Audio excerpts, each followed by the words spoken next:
réveillez-vous.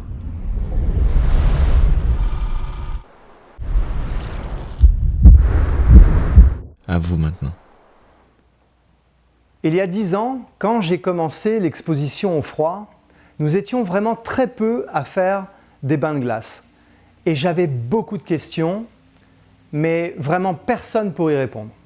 C'est pour ça qu'aujourd'hui, on a décidé de vous parler du matériel dont vous pourriez éventuellement avoir besoin si vous voulez organiser des sessions sur un lac.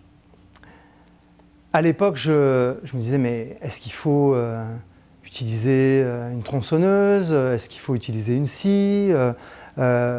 Enfin, ça j'avais compris, mais il y avait plein de petites choses qui manquaient. Donc je vais vous détailler le matériel et dans l'ordre. Mais c'est le matériel basique, hein. Bien entendu, vous pouvez certainement avoir besoin d'autre chose, mais pour le basique, pour commencer, une pelle. On arrive sur le lac, on a bien entendu vérifié qu'il n'y ait pas de courant, pas de danger. Le courant est un danger, même un tout petit peu de courant, ça veut dire qu'il ne faut pas faire de trou à cet endroit-là. Donc bien entendu, rivière, jamais. Une pelle. La pelle, c'est ce dont on a besoin au départ sur le lac pour enlever la neige, pour enlever la poudreuse. Après, moi j'utilise une drill qui me permet de faire des trous assez simplement à travers la glace pour pouvoir passer la scie. Donc j'utilise la drill et dessinez ce que vous avez envie de dessiner. Soit vous voulez un carré, soit vous voulez un rectangle, soit vous préférez un triangle. Si on parle d'un triangle, écoutez, je fais 3 trous. Et c'est là que je vais pouvoir faire rentrer la scie beaucoup plus facilement afin de scier des sections de la forme géométrique que j'aurais choisie, carré, rectangle, triangle. Attention avec les scies, hein. Ça coupe un doigt, hein, ça coupe un pied, c'est un outil, mais il faut vraiment veiller à l'utiliser comme il faut et en faisant vraiment attention. La scie, une fois que vous avez fait le trou, vous allez avoir des bouts de glace dans votre trou.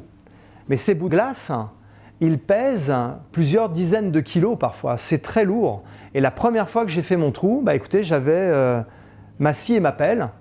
Et c'est par la suite que j'ai compris que la drill était intéressante. Mais pour bouger les blocs de glace à l'intérieur, ça a été très compliqué. Et c'est là que j'ai compris qu'il fallait certainement que j'ai un autre matériau comme la pince.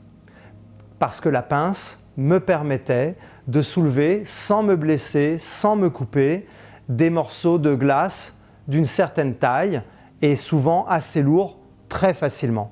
La hache, elle sert également. Elle sert parce que ça permet de bouger les blocs de glace à la surface. Ça permet certaines fois d'en sortir également. Donc voilà, avec ce matériel, vous serez à même de pouvoir avoir accès à un lac et faire votre trou comme un phoque pour pouvoir avoir accès à l'eau glacée. N'oubliez pas, avant de faire ça, de bien lire les consignes de sécurité et on a fait un cours spécialement justement sur comment s'immerger dans de bonnes conditions et de manière sécuritaire en extérieur. Je vous souhaite un bon bain, bon voyage, bonne aventure.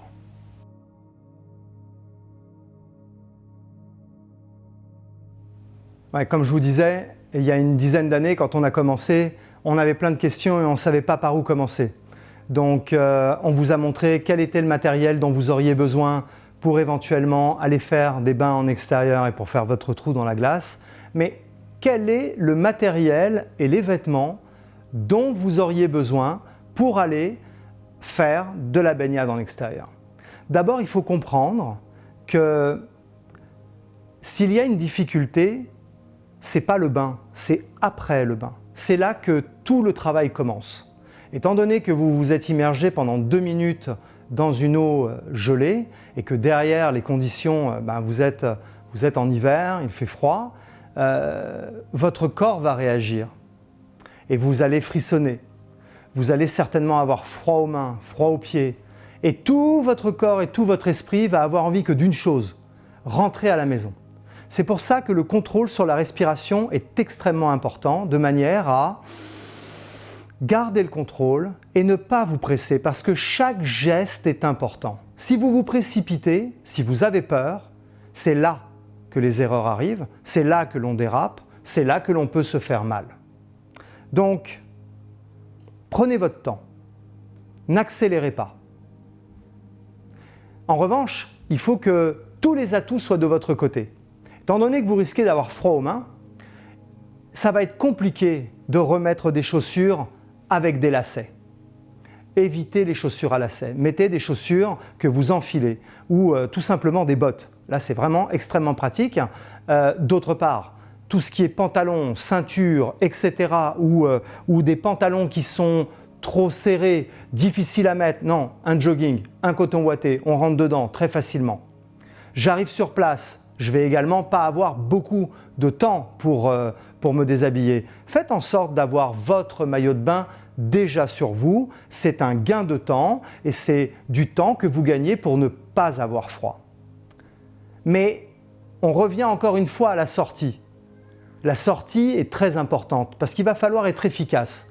Pas empressé, pas trop rapide, mais efficace. C'est pour ça qu'on vous a étalé le matériel par terre.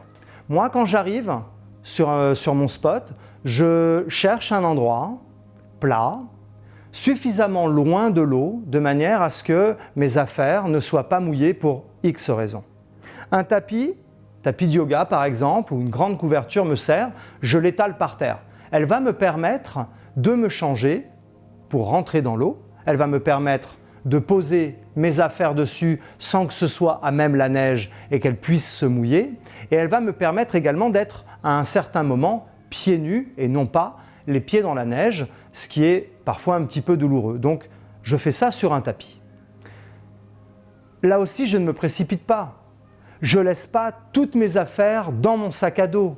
Pourquoi ? Parce que quand je vais sortir, je vais avoir besoin rapidement de chaque vêtement, de ce dont j'aurai besoin pour me réchauffer.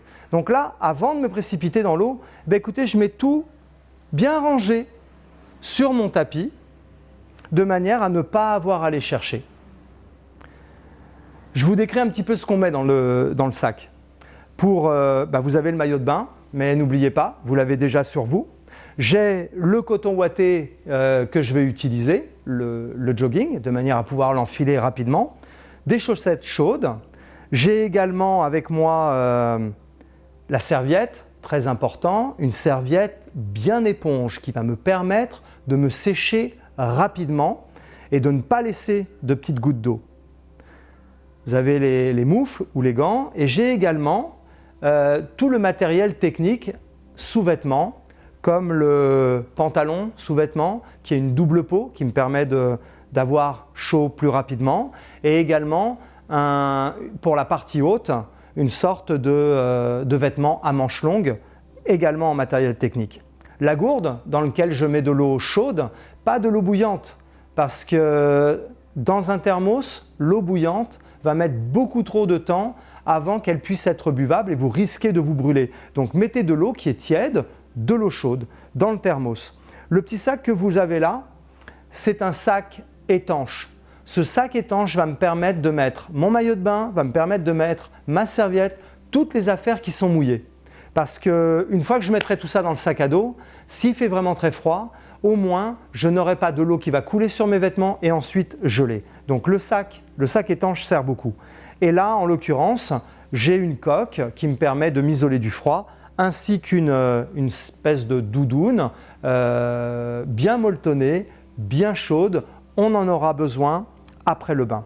Pour le bain, maillot de bain, bonnet, très important le bonnet, mais j'utilise également des gants en néoprène. Les gants en néoprène, ça va me permettre de ne pas avoir les mains complètement gelées. Si par exemple je devais glisser et mettre les mains dans l'eau, c'est compliqué. Quand il fait -5 et que l'eau est à 0 degré, écoutez, ensuite pour retrouver l'usage de ses mains, c'est difficile. Mais d'autre part, la glace coupe très fortement. Vous devez veiller et faire extrêmement attention à la glace. C'est vraiment quelque chose qui coupe comme un couteau, presque comme un rasoir. Donc les gants m'aident pour le froid, mais également me protéger. Et vous avez les chaussons en néoprène qui sont pratiquement inévitables pour protéger vos pieds, mais également garder vos pieds au chaud. Donc voilà tout le matériel dont vous avez besoin. L'autre chose, c'est que je reviens à la manière dont vous devez vous rhabiller. Il vous faut des vêtements efficaces. Je répète, des bottes qu'on enfile. Un coton ouaté où il n'y a pas de boutons, très facile à mettre, élastique. Et un blouson. Je vous montre. Voilà. Là, je suis sorti de l'eau, je me suis séché, je me suis mis dans mon coton ouaté et surtout, j'utilise un vêtement qui est ample, que je puisse mettre, je me suis glissé dedans en fait, je l'ai enfilé. Donc j'ai le zip, mais pas de boutons, parce que les boutons sont impossibles à remettre avec les doigts froids et en ayant tout son corps gelé, donc le zip, mais même celui-ci, je ne sais pas si vous notez, ce vêtement est absolument parfait. Il est chaud, mais j'ai même pas besoin de fermer la fermeture éclair.